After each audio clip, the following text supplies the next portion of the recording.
25 hated 1970s cars that are better than drivers remember. The 1970s were a game-changing era for cars, filled with bold designs, gas crises, and rising regulations. While some cars flopped back then, time has a way of turning them into coveted classics. Join us as we explore the once overlooked vehicles of the 70s that are now worth more than ever. Curious? Let's dive in. AMC Gremlin. The AMC Gremlin had one of the most unconventional designs of the 1970s. Some would say downright strange. It looked like someone took a regular sedan and chopped off the back, leaving an abrupt, almost unfinished rear end. But there was a reason for this quirky styling. AMC was a smaller company with a limited budget, so instead of developing an all-new car, they repurposed existing parts to create something unique.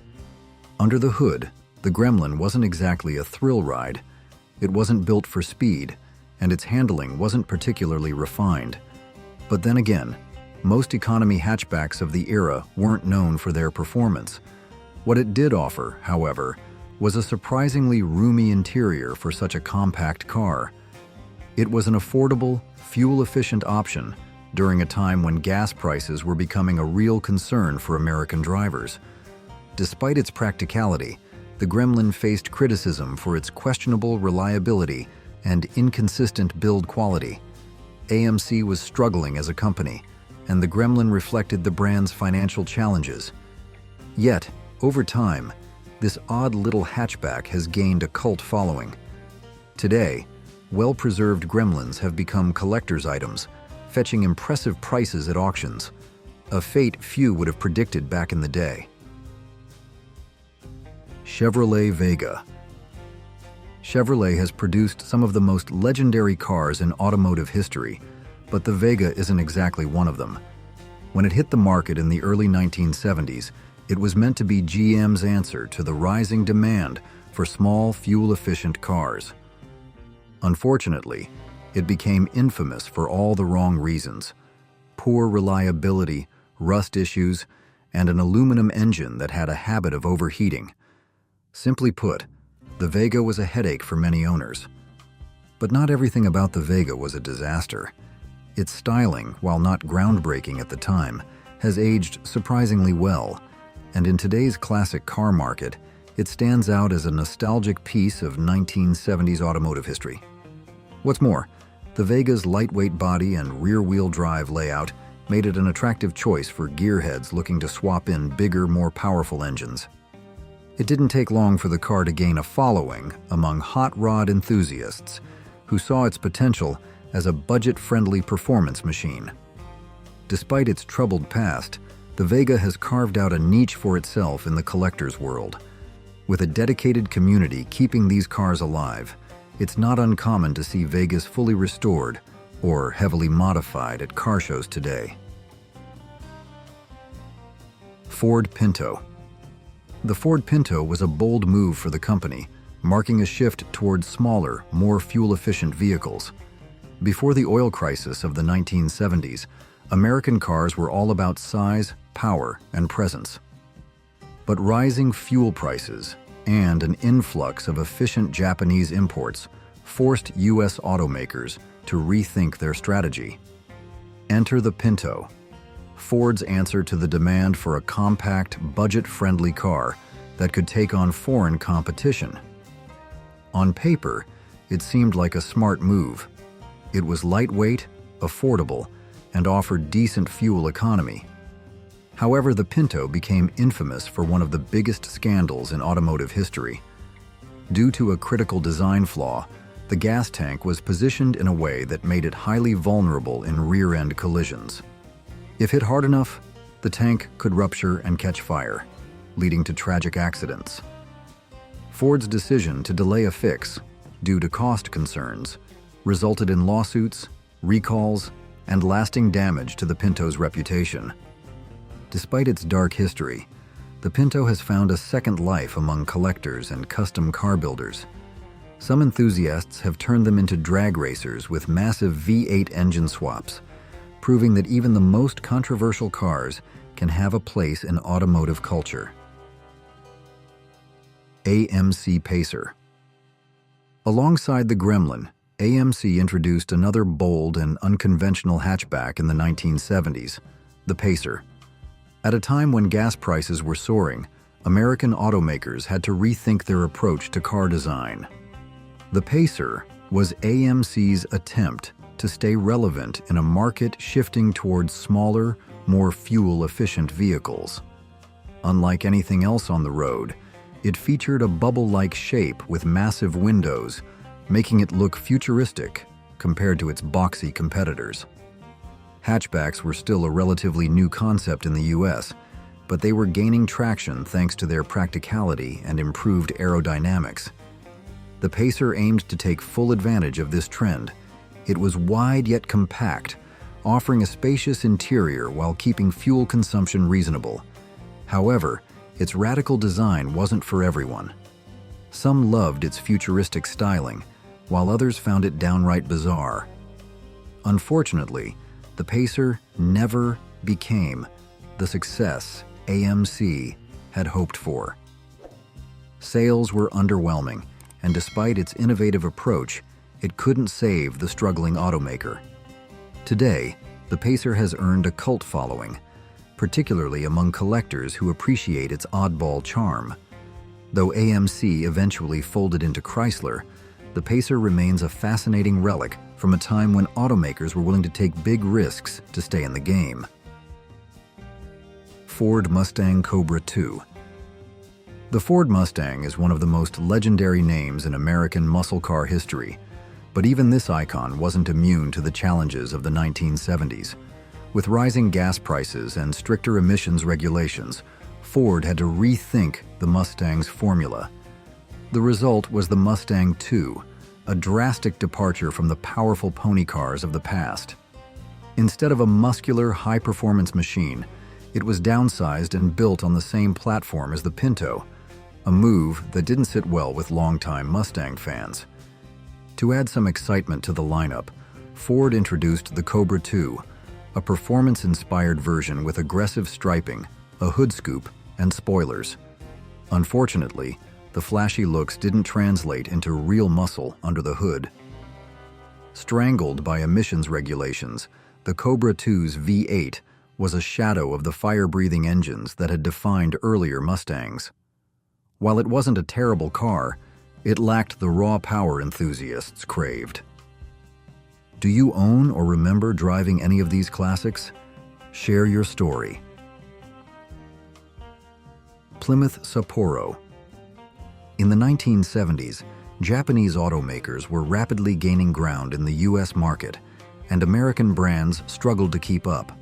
Enter the Plymouth Sapporo, a rebadged version of the Mitsubishi Galant Lambda, brought in to compete with the ever-popular Toyota Corolla.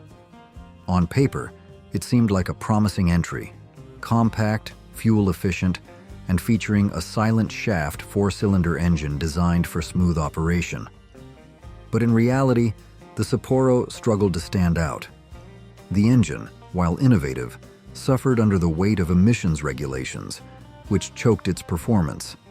It lacked the reliability and refinement of its Japanese rivals, making it a tough sell for buyers who were already shifting toward Toyota and Honda. Inside, the Sapporo was simple and functional, but it failed to offer anything truly special. Plymouth did its best to dress it up, but at the end of the day, it was just another small car in an increasingly competitive market. Though it faded into obscurity, the Sapporo has recently found new life among enthusiasts who appreciate its unique place in Plymouth's history.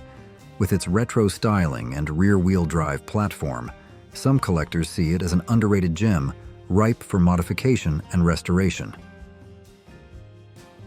Chevy Chevette. Few cars in Chevrolet's history have been as ridiculed as the Chevette. When it debuted in the mid-1970s, buyers were left scratching their heads. Why would General Motors, known for its powerful V8 muscle cars and full-size sedans, release a bare-bones, underpowered compact?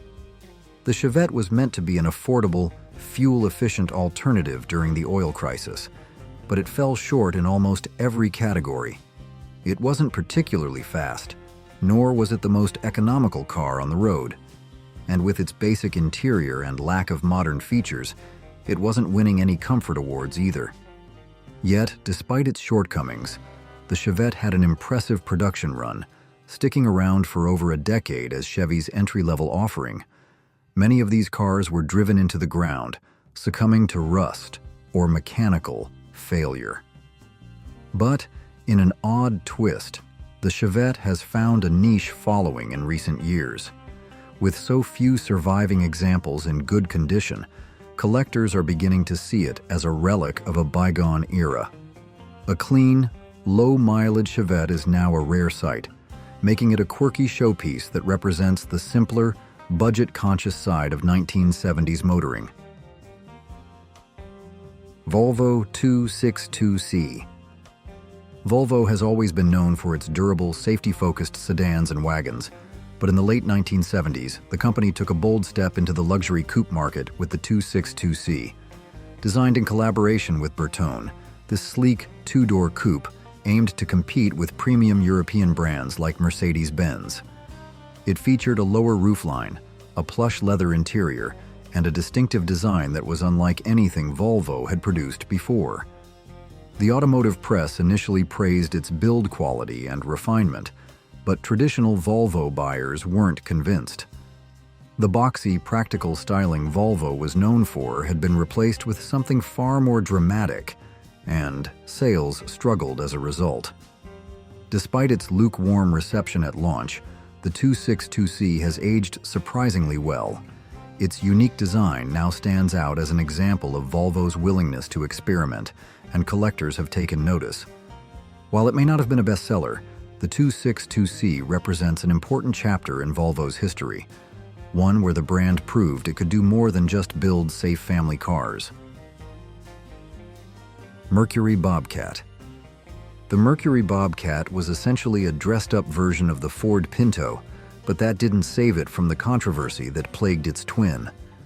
Launched in the mid-1970s as Mercury's attempt to offer a more upscale compact, the Bobcat shared nearly everything with the Pinto, including its notorious fuel tank placement that made it a safety liability.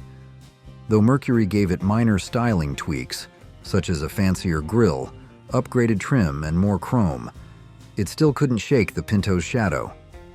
Performance-wise, the Bobcat didn't impress. Its small four-cylinder engines delivered sluggish acceleration, and the handling wasn't much to brag about either. Competing against well-built, fuel-efficient imports from Japan, the Bobcat struggled to attract buyers. Mercury marketed it as a more refined alternative, but with minimal differences from the Pinto, consumers weren't convinced. At a time when Mercury as a brand was already losing its identity, the Bobcat only added to its struggles. Despite its rocky reputation, the Bobcat has become a rare sight on today's roads. Those that have survived are mostly in the hands of collectors who appreciate its oddball status. Stutz Blackhawk. The Stutz Blackhawk was a car like no other, bold, extravagant, and unapologetically over the top. Introduced in 1970, it was a coach-built luxury coupe designed for the ultra-wealthy, boasting features like shag carpeting, gold-plated trim, and a trunk-mounted spare tire that gave it a regal presence. Built on a Pontiac Grand Prix chassis and powered by a big block V8, the Blackhawk wasn't just about looks, it had the muscle to back it up. Despite its opulence, the Blackhawk struggled in the market. With a sky-high price tag and arriving just as the 1970s fuel crisis hit, it was a tough sell.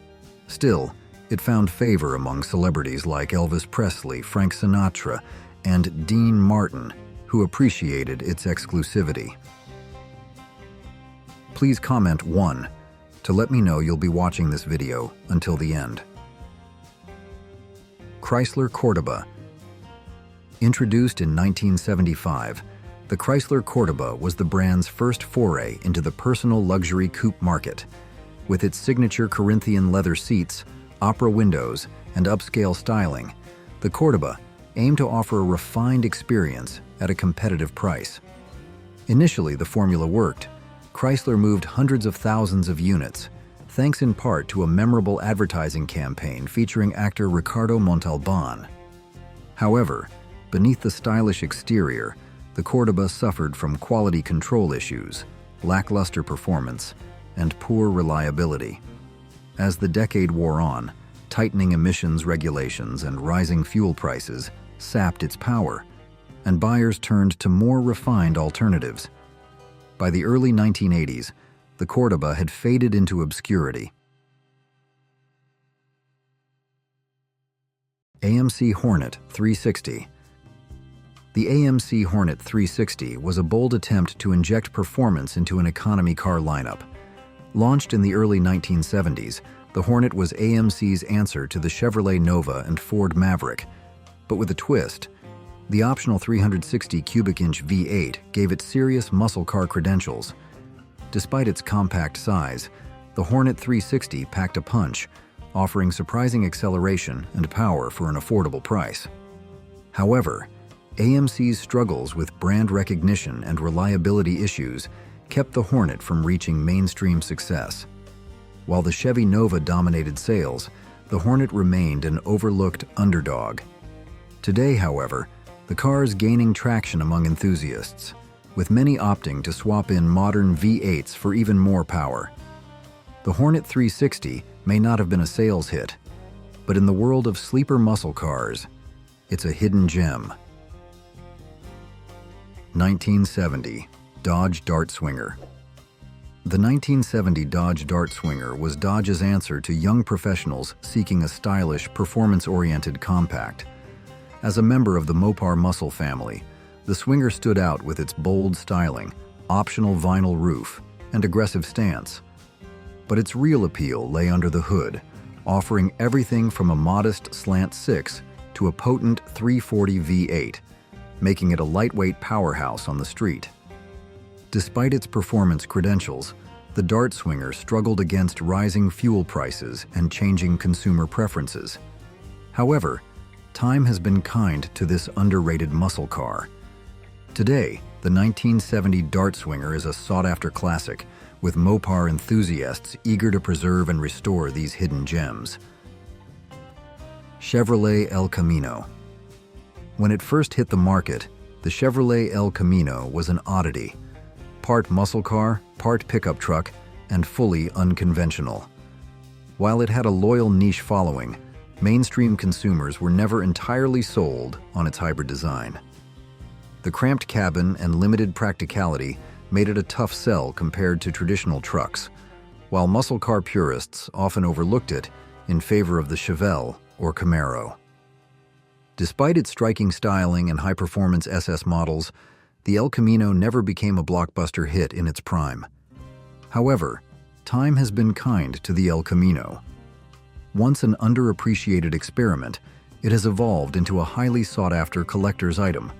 Restorers, hot rodders, and nostalgia-driven buyers are snapping them up, driving values to new heights. With its unmistakable silhouette and the ability to house big V8 power under the hood, the El Camino is now enjoying a well-deserved second life as a true automotive icon. GMC Sprint.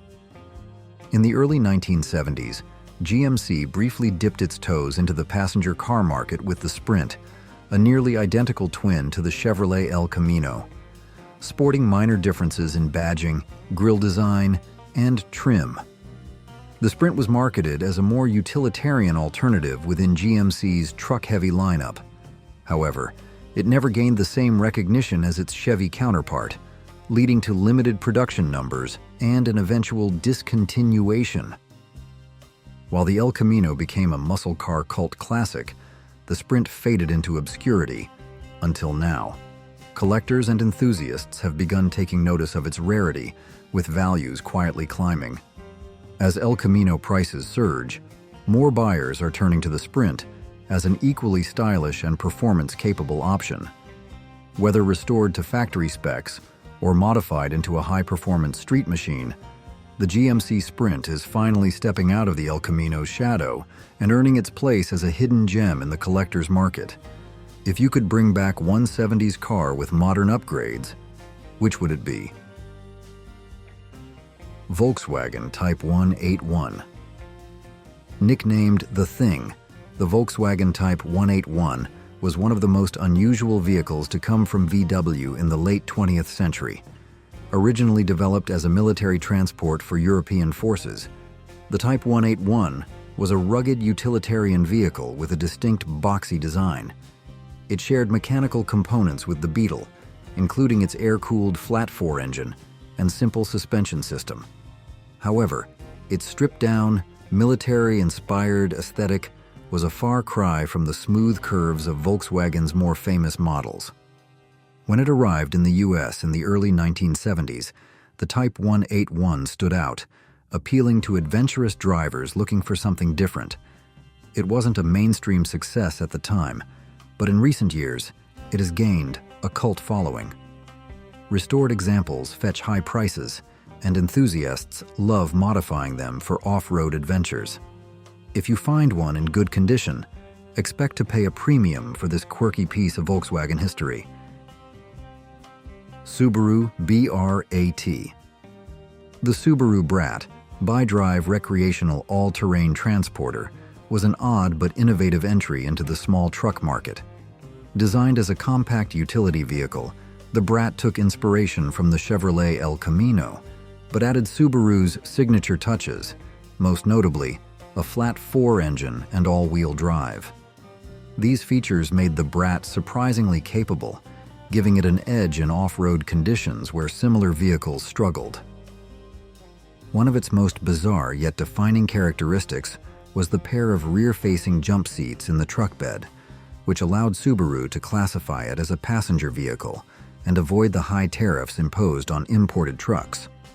While the BRAT didn't initially achieve mainstream success, it gained a dedicated following over time.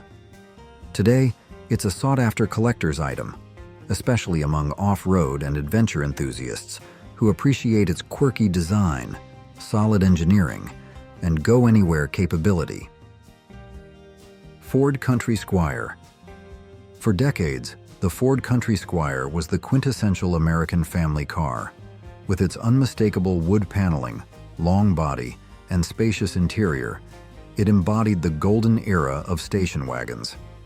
This full-size wagon could seat up to 9 passengers, making it the go-to vehicle for road trips, family vacations, and suburban life. The Country Squire became a pop culture icon, thanks in part to its appearance in National Lampoon's Christmas Vacation, where it was both admired and comically ridiculed. Initially overlooked by collectors, the Country Squire is now gaining appreciation, particularly among enthusiasts nostalgic for classic American wagons. As SUVs and crossovers dominate the market, vintage wagons like the Country Squire represent a bygone era of automotive design. Restored models are becoming more valuable, and enthusiasts are recognizing their charm, practicality, and status as a true piece of Americana. Mercury Cougar. The Mercury Cougar went through significant transformations during the 1970s, struggling to find its place in Ford's lineup. Originally introduced as an upscale alternative to the Mustang, early models shared much of their DNA with Ford's pony car. However, by the mid-1970s, the Cougar shifted toward a larger, more luxurious design, moving away from its sporty roots. The elongated front end, heavy chrome accents, and plush interior signaled a transition from muscle car to personal luxury coupe, leaving enthusiasts divided. This shift made the Cougar stand out, but not necessarily in a good way. It lacked the raw appeal of its earlier versions, and Mercury struggled to market it effectively. Despite this, the Cougar has gained appreciation in modern times. Collectors now value its Mustang underpinnings and distinct styling, especially models with powerful V8 options. While it may have had an identity crisis in the 70s, today, the Cougar is a unique classic with growing desirability. Opel GT. Often referred to as the Baby Vette, the Opel GT drew heavy inspiration from the Chevrolet Corvette, and for good reason. With its swooping curves, pop-up headlights, and low-slung stance, the resemblance to America's sports car was unmistakable. Despite its European roots, the Opel GT had a performance edge that made it a thrilling drive. Its lightweight chassis, paired with a responsive engine, delivered an engaging experience that was surprisingly on par with some sports cars of the era. However, timing wasn't on its side. The 1970s fuel crisis shifted consumer preferences toward economy cars, and the Opel GT's price tag made it a tough sell. As a result, it never gained mainstream popularity. Today, though, the car is recognized as a hidden gem among classic sports car enthusiasts. With its Corvette-like aesthetics and nimble handling, the Opel GT is now a sought-after collector's item that delivers vintage performance at a bargain price. What's your favorite underrated car from the 1970s that we didn't mention? Ford Ranchero. In the ongoing rivalry between American automakers, Ford introduced the Ranchero as a direct competitor to the Chevrolet El Camino. While both vehicles shared the same car-meets-truck concept, the Ranchero struggled to carve out a strong identity. It often lagged behind the El Camino in terms of power, reliability, and overall appeal. The design, while distinctive, didn't resonate with buyers as much as its Chevy counterpart. As a result, the Ranchero remained in the shadows for much of its production run. However, time has been kind to this unique Ford creation. In recent years, collectors and custom car builders have taken an interest in the Ranchero, and values are steadily climbing. With a modern V8 swap, the Ranchero can be transformed into a serious muscle machine that turns heads at car shows. For enthusiasts looking for a classic Ford with a unique twist, the Ranchero is quickly becoming a must-have. Cadillac Coupe DeVille. The 1970s Cadillac Coupe DeVille represented peak American luxury, an era when size, comfort, and presence mattered more than fuel efficiency. With its massive dimensions, long hood, and plush interior, the Coupe DeVille exuded status and sophistication.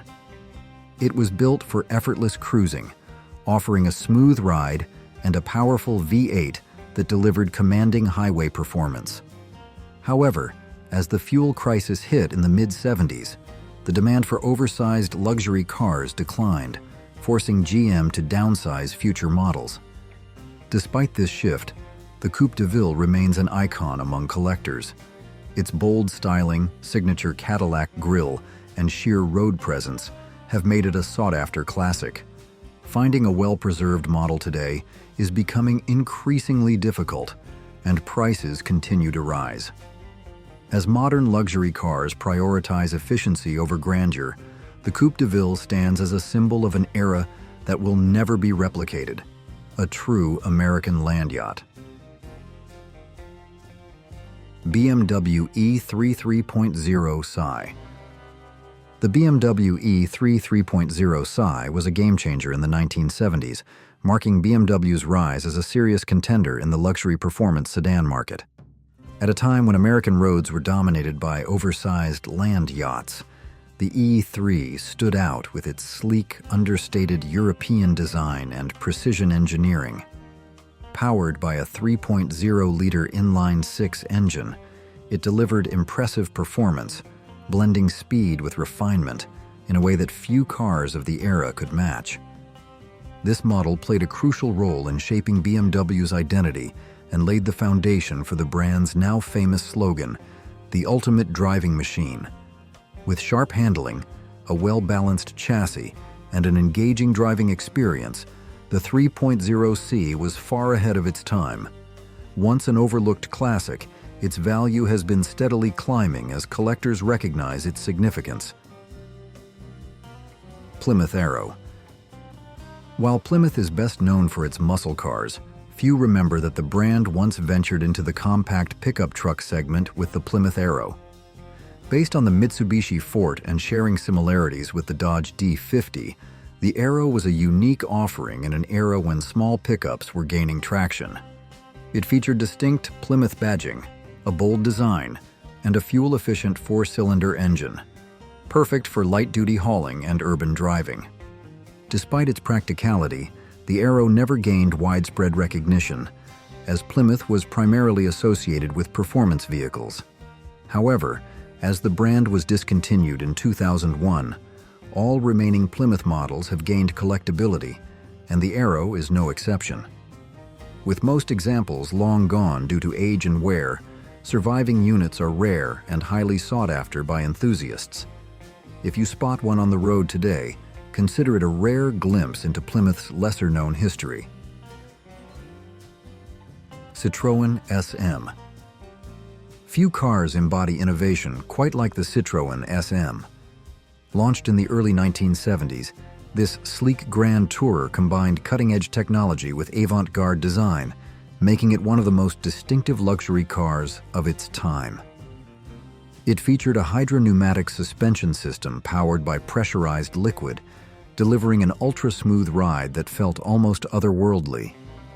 Additionally, the SM was equipped with self-leveling headlights, variable assist steering, and a Maserati V6 engine, an unusual but exciting blend of French engineering and Italian performance.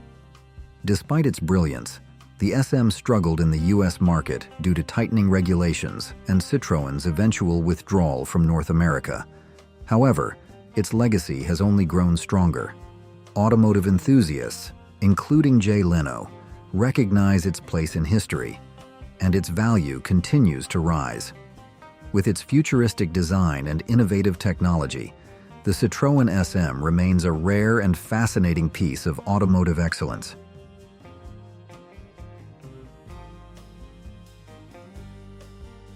'20 car innovations that failed to stand the test of time.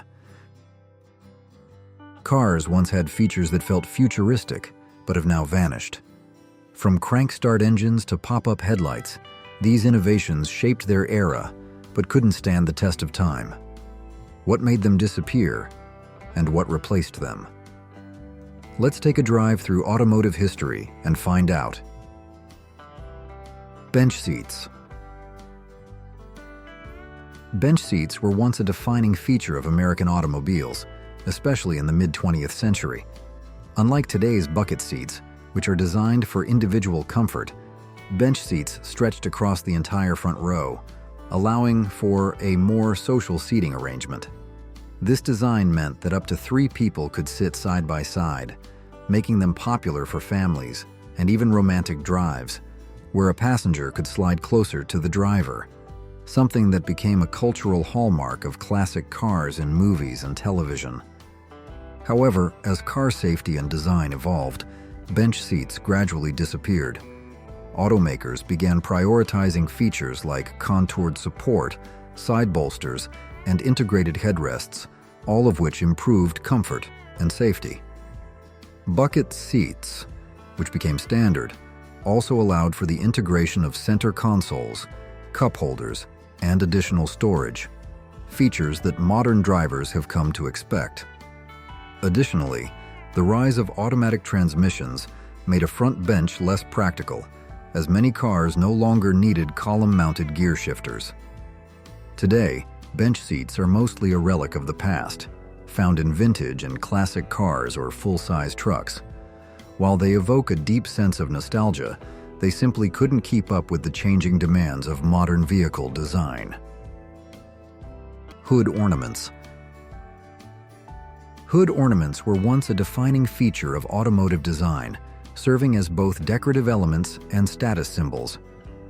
Originally introduced in the early 20th century, these striking metal sculptures adorned the fronts of luxury cars, with each brand crafting unique designs to represent their identity. Rolls-Royce had the iconic Spirit of Ecstasy, Mercedes-Benz featured its signature 3-pointed star, and Cadillac showcased its elegant crests. These ornaments weren't just for show. Early versions doubled as radiator caps before enclosed cooling systems made them purely aesthetic. As car safety standards evolved, concerns arose over the hazards of rigid, protruding hood ornaments in pedestrian collisions. By the late 20th century, regulations and changing consumer preferences led many automakers to abandon them altogether or adopt retractable versions that recessed upon impact.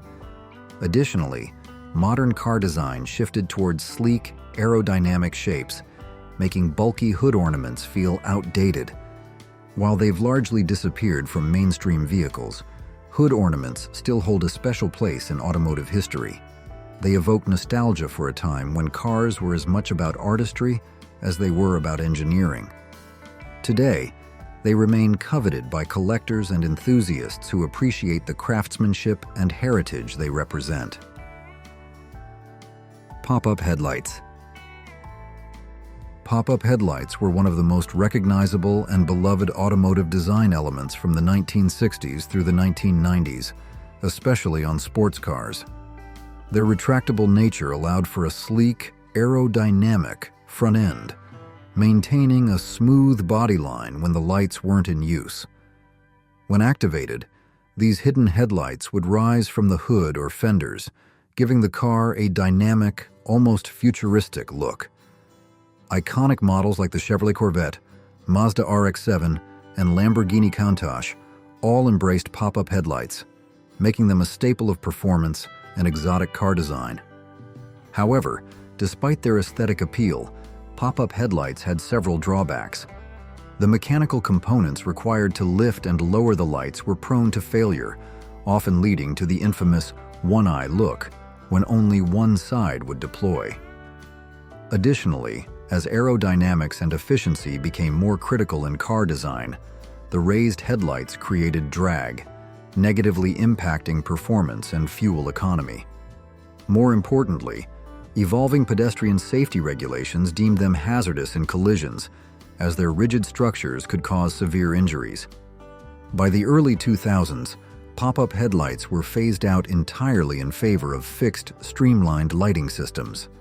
Though they are no longer a feature in modern vehicles, their nostalgic charm and unmistakable design keep them cherished among car enthusiasts, forever linked to the golden era of automotive styling. What innovations have you experienced? Share more details about your experience with us. In-car record players. In the 1950s and 1960s, automakers sought to bring the ultimate luxury to drivers by integrating record players directly into cars. At a time when vinyl records were the primary way people listened to music, this seemed like an innovative way to enhance the driving experience. Companies like Chrysler partnered with RCA to introduce in-car record players, allowing drivers to play specially designed 7-inch discs. The idea was to provide a high-end entertainment system that would set luxury cars apart from the competition. However, while the concept sounded great in theory, it didn't quite work in practice. The biggest issue? Roads were rarely smooth, and every bump, pothole, or sudden stop caused the needle to skip, making for a frustrating listening experience. Some manufacturers attempted to counter this by using spring-loaded mechanisms to stabilize the turntable, but the results were inconsistent. Additionally, vinyl records were fragile and could easily warp or break when exposed to the heat inside a parked car. As more reliable and compact music formats emerged, first with cassette tapes and later with CDs, the in-car record player quickly became a thing of the past. Today, it stands as a fascinating but impractical attempt at bringing high-fidelity sound to the open road. Landau bars. Landau bars were once a signature design element on luxury automobiles, adding a touch of elegance inspired by the classic horse-drawn Landau carriage. Originally, these bars were a functional part of carriage tops, helping them fold back, but in automobiles, they served purely as decoration. Typically crafted from chrome or polished metal, they were mounted on the rear roof pillars, creating the illusion that the car had a folding soft top, even when it didn't. This design was especially common on formal sedans and personal luxury coupes throughout the mid-20th century. For decades, Landau bars were seen as a status symbol, often featured on high-end vehicles, and later becoming a signature look for hearses and specialty limousines. However, as automotive design shifted towards sleeker, more modern aesthetics, these ornate details began to fall out of favor.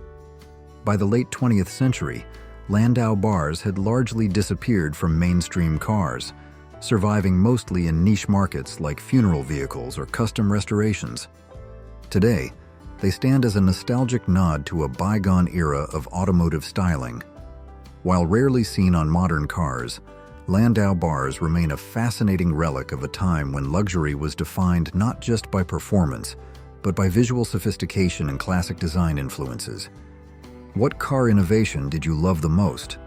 Let us know in the comments below. Column-mounted shifters.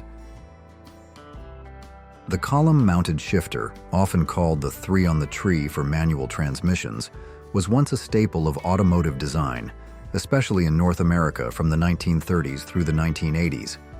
Positioned directly on the steering column, this shifter allowed drivers to change gears with a simple flick of the wrist, eliminating the need for a bulky floor-mounted shifter. This design was especially popular in full-size sedans and trucks, where it maximized front seat space, making room for an extra passenger in vehicles equipped with bench seats. For decades, the column shifter was seen as a practical and efficient solution, but as automotive interiors evolved, so did shifting technology. Floor-mounted shifters became the new standard, offering a more direct connection to the transmission, a sportier feel, and easier access to additional controls on the center console. Automatic transmissions also advanced, reducing the need for manual-style column shifters altogether. By the late 20th century, column shifters had mostly vanished from passenger cars, remaining primarily in work trucks and commercial vehicles, where maximizing cabin space is still a priority. Non-powered steering. Non-powered steering, or manual steering, was a standard feature in early automobiles and many economy cars up until the 1970s. Without hydraulic or electric assistance, drivers had to rely entirely on their own strength to turn the steering wheel, making low-speed maneuvers, such as parking, especially challenging, particularly in larger or heavier vehicles. Despite requiring more effort, manual steering had advantages. It was mechanically simple, reliable, and provided a more direct connection between the driver and the road, making it favored by some driving purists. However, as cars became larger and heavier, the demand for easier handling grew. By the mid-20th century, power steering systems began to gain widespread adoption, significantly reducing the effort required to steer. Hydraulic power steering became standard in most vehicles, followed later by more efficient electric power steering. Rear-wheel drive is standard in most cars.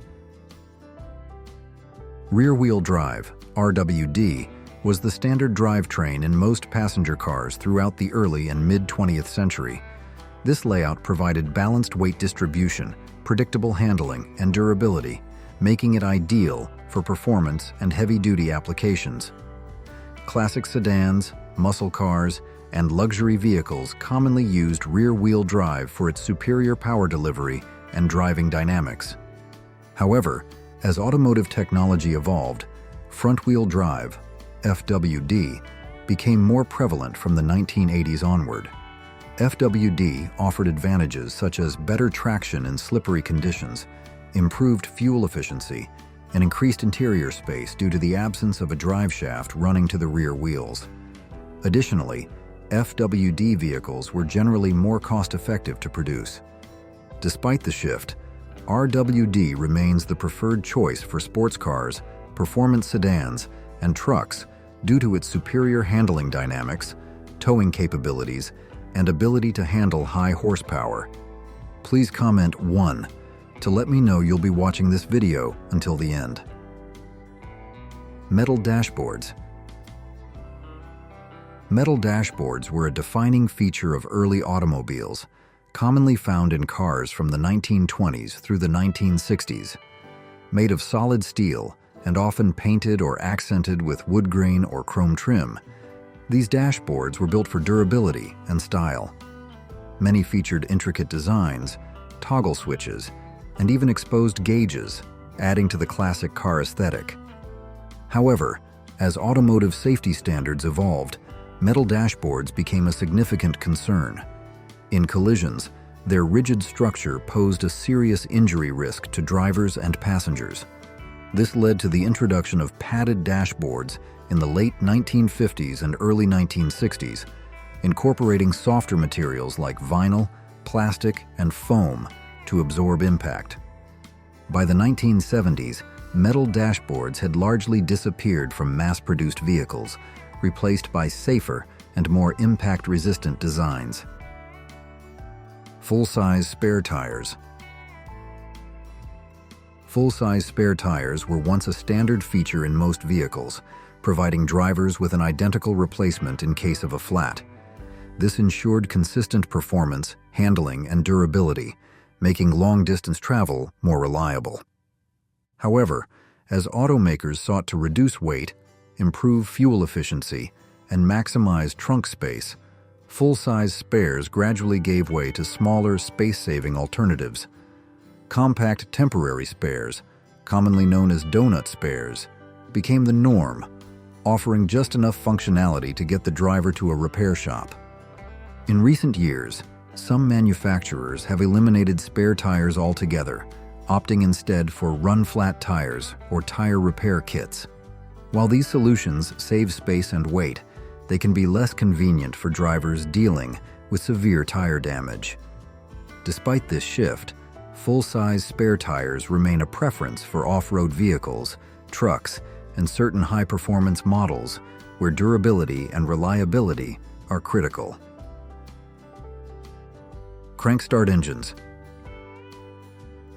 Before the invention of electric starters, automobiles relied on hand crank mechanisms to start their engines. This process involved inserting a metal crank into the front of the engine and manually turning it to generate the necessary momentum to initiate combustion. While effective, this method was physically demanding and posed serious safety risks. If the engine backfired, a common occurrence, the crank handle could suddenly jerk backward, potentially breaking the operator's wrist or arm. Additionally, using a crank required significant upper body strength, making it difficult for some drivers, particularly women and elderly individuals, to operate their vehicles easily. The electric starter revolutionized the automobile industry in the early 1910s, with Cadillac introducing one of the first practical electric self-starting mechanisms in 1912. This innovation eliminated the need for manual cranking, significantly improving vehicle safety and accessibility. By the 1920s, most manufacturers had adopted electric starters, leading to the gradual disappearance of crank-start engines. While some early models retained a crank as a backup option, advancements in battery technology and ignition systems rendered them obsolete. Wire wheel covers. Wire wheel covers were a stylish automotive accessory that gained popularity in the 1950s and 1960s, adding a touch of elegance to mainstream vehicles. Designed to mimic the look of true wire-spoke wheels, often found on high-end luxury cars and classic roadsters, these covers were typically made of stainless steel or chrome-plated materials. They provided an affordable way for car buyers to achieve the prestigious appearance of real wire wheels without the high cost or maintenance. Despite their initial appeal, wire wheel covers had their drawbacks. They were often difficult to clean, prone to rust, and could rattle or loosen over time, especially after repeated wheel removals. Additionally, as car design progressed, the demand for intricate decorative wheel covers declined. By the 1970s and 1980s, alloy wheels, which were both lighter and more durable, started replacing traditional steel wheels and hubcaps, further pushing wire wheel covers into obsolescence. Today, these covers are mostly seen on classic or restored vehicles, serving as a nostalgic reminder of an era when flashy chrome-accented designs were at the forefront of automotive styling. While they have faded from mainstream use, they remain an iconic element of mid-20th century car culture.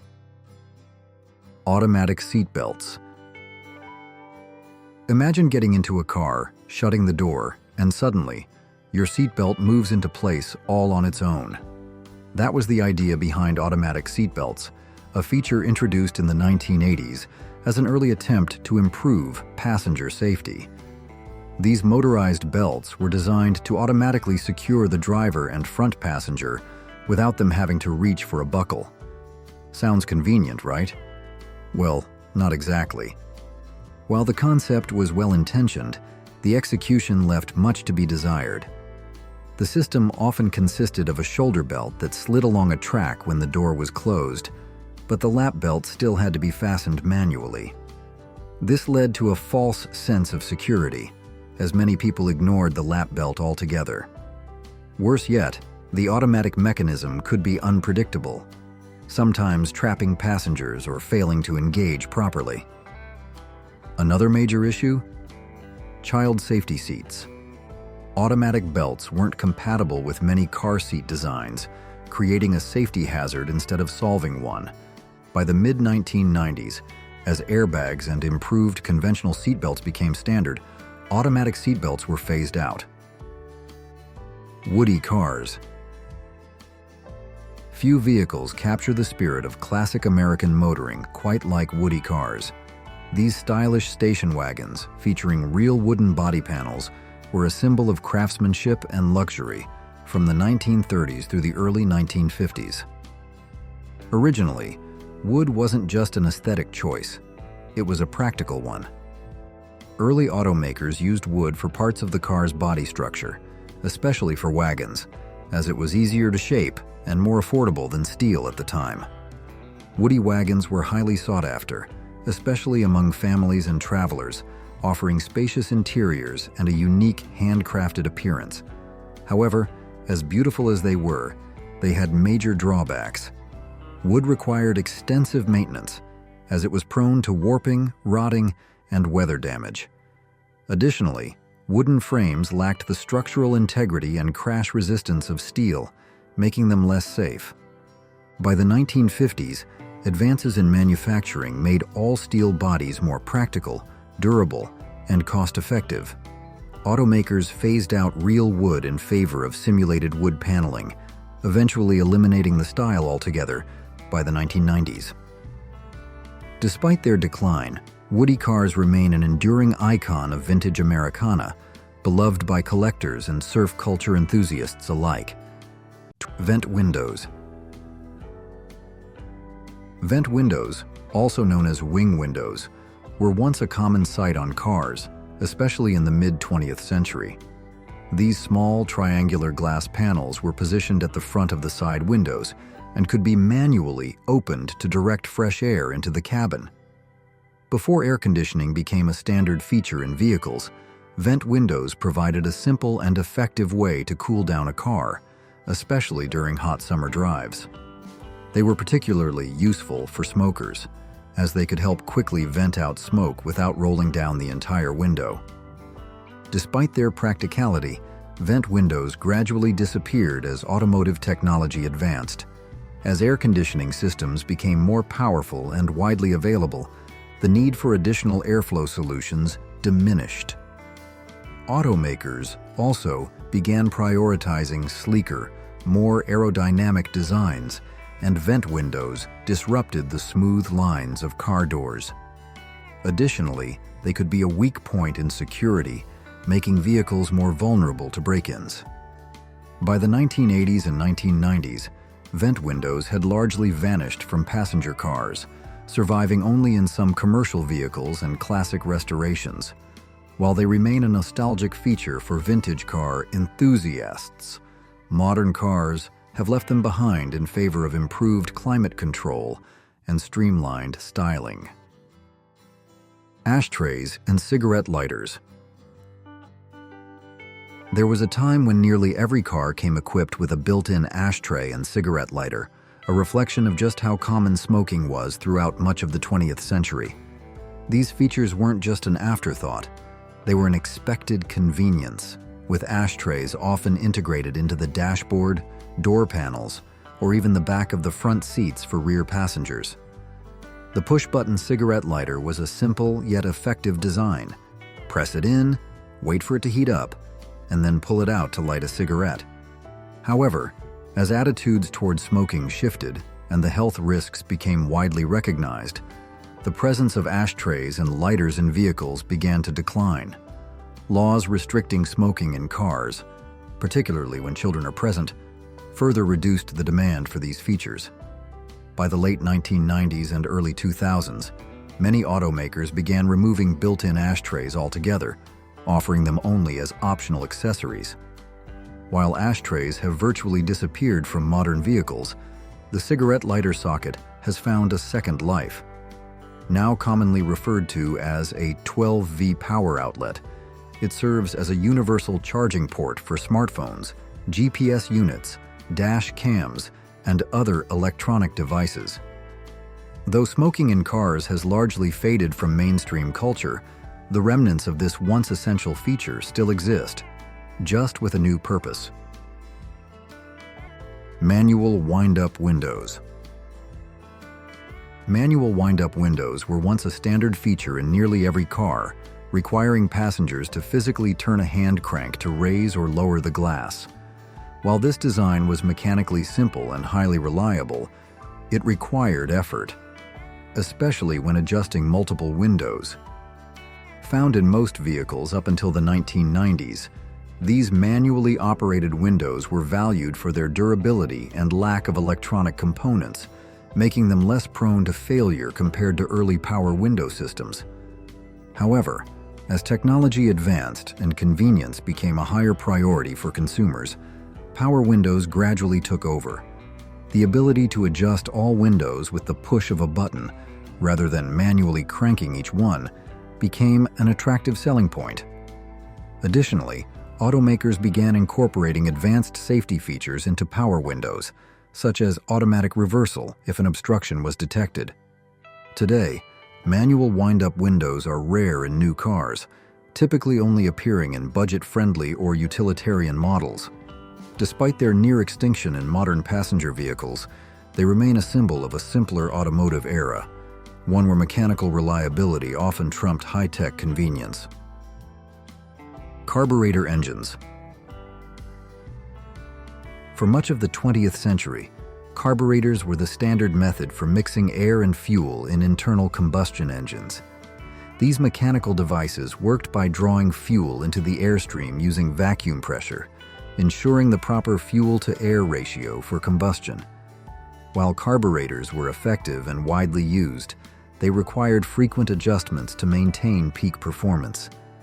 Changes in altitude, temperature, and engine wear could impact their efficiency, making tuning a regular task for mechanics and car owners alike. As automotive technology evolved, carburetors began to be replaced by electronic fuel injection, EFI systems. EFI offered precise fuel delivery, improving fuel efficiency, power output, and emissions control. Unlike carburetors, which relied on mechanical components, EFI used sensors and computers to optimize fuel delivery in real time, adapting to driving conditions instantly. This resulted in smoother performance, easier cold starts, and better overall reliability. By the late 1980s and early 1990s, most automakers had transitioned to fuel injection, driven by stricter emissions regulations and the need for better fuel economy. Vinyl roofs. Vinyl roofs were a defining automotive design trend of the 1960s and 1970s, offering a distinct upscale look that set vehicles apart. By covering the roof with textured vinyl material, automakers aimed to replicate the elegance of classic convertible tops without sacrificing the structural integrity of a hardtop. This feature was especially popular on luxury sedans and personal coupes, giving them a refined, sophisticated appearance. While vinyl roofs were initially embraced for their stylish appeal, they came with a host of downsides. The material was prone to cracking, peeling, and fading over time, particularly when exposed to harsh weather. Additionally, moisture often became trapped beneath the vinyl, leading to rust and structural damage. a costly problem for car owners. As automotive design evolved and tastes shifted toward sleeker, more aerodynamic shapes, vinyl roofs began to feel outdated. By the 1980s, most manufacturers had phased out vinyl roofs in favor of cleaner, more modern designs.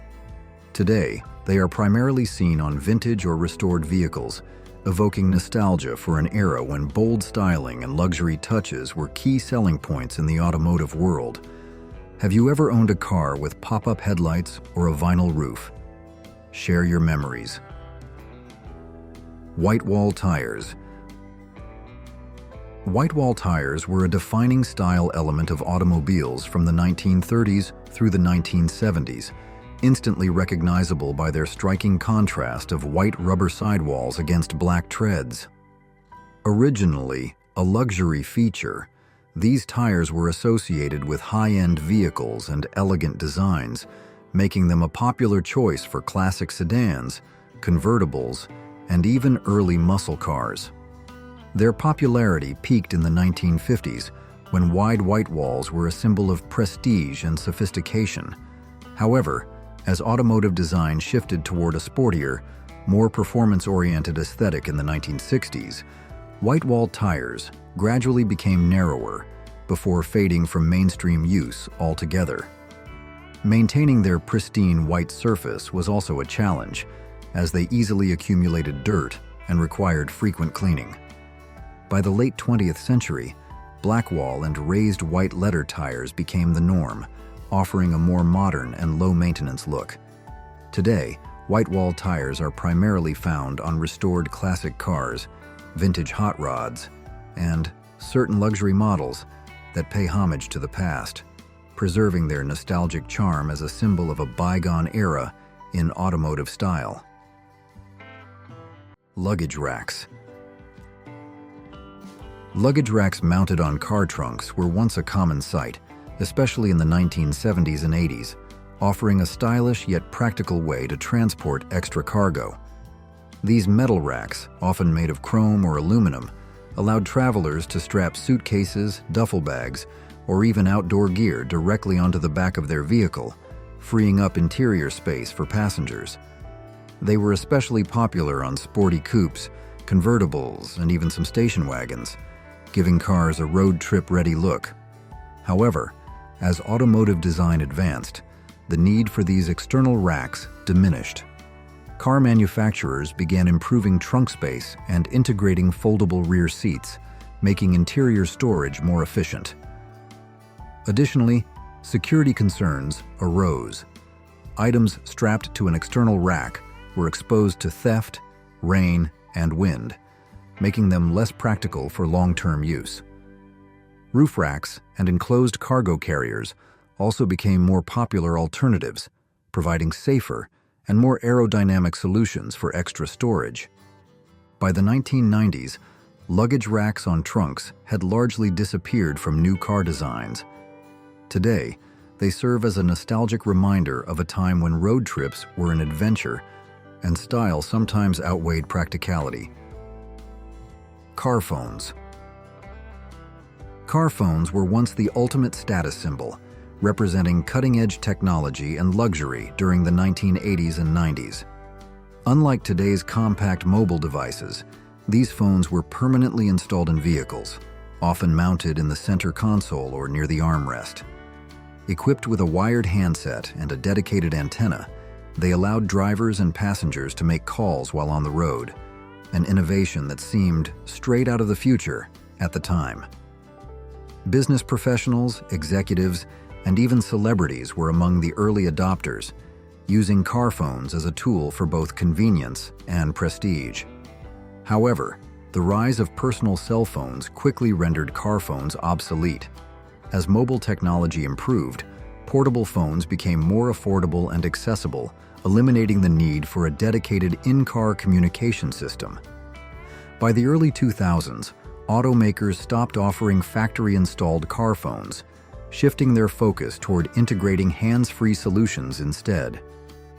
Today, Bluetooth connectivity allows drivers to pair their smartphones directly with their vehicle, making communications safer and more convenient than ever. So, what do you think? Did I miss any iconic 70s cars that deserve the spotlight? Let me know in the comments below. If you enjoyed this dive into automotive history, check out the rest of our videos in this series.